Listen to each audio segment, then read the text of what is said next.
You've seen it 100 times.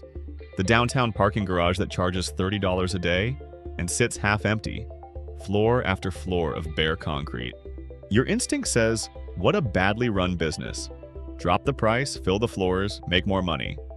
Obvious, right? Wrong. That garage is doing exactly what it's supposed to do. The emptiness isn't failure, it's the strategy. And once you see why, you'll understand who really owns your city's curb, including the American downtown that sold its streets to Wall Street for 75 years. This is why that garage is empty on purpose. Start with the counterintuitive math.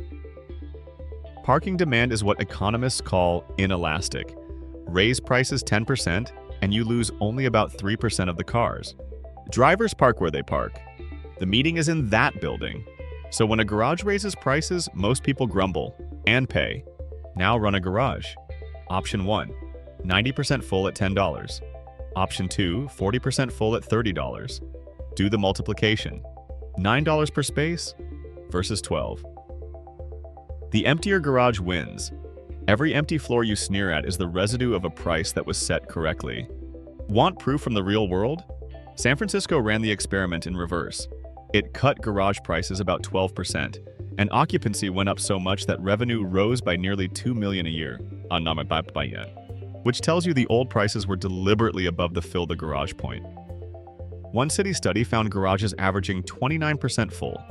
One sat at 15% while the street outside ran at 95%. But garages are only half the story. The surface lot, that flat square of asphalt downtown, is playing an even deeper game. The parking is barely the point. In city after city, families and firms have held prime downtown lots for 50, 60, 70 years.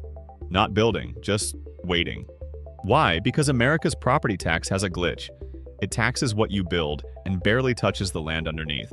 One documented lot in downtown Philadelphia, the land's assessed value quadrupled in 6 years, $3.2 million to $12.8. The improvements on it, asphalt, assessed at $0. So the owner rides millions in land appreciation while paying next to nothing, and the parking fees cover the taxes. It's a tax-sheltered bet on the city's future, disguised as a parking lot. Multiply that logic across America, and you get a quarter of downtown Dallas paved for parking, and one study counting up to 2 billion parking spaces nationwide, several for every car. Quick pause. If you like finding out what boring things are secretly worth, subscribe. One story every week. Now for the masterpiece.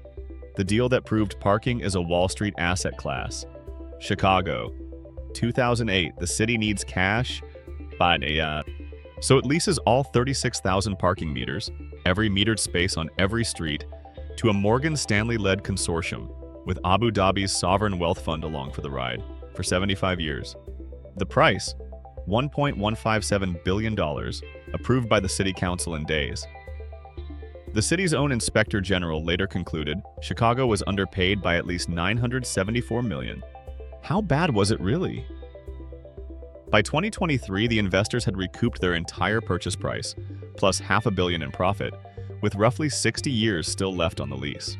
In 2024 alone, the meters took in $160.9 million, against a purchase price of $1.15 billion, for all 75 years. It gets stranger. The contract has a true-up clause. When Chicago closes its own streets, a festival, a bike lane, a pandemic, the city pays the meter company for the lost revenue, $25 million in one settlement. And the market just rendered its own verdict. This year, the consortium moved to flip the remaining 57 years for $2.53 billion, more than double what it paid for all 75. The city looked at buying it back and couldn't afford its own streets. So is any of this fixable? Actually, yeah, and the fixes are spreading quietly right now. Fix 1. Stop forcing parking to exist. For decades, zoning laws made builders add parking whether anyone wanted it or not. Buffalo scrapped those minimums in 2017. Minneapolis, Austin, and 50-plus cities have followed. Fix 2. Tax the land, not the building. When Pittsburgh taxed land harder than buildings, construction jumped roughly 70%, while comparable cities declined.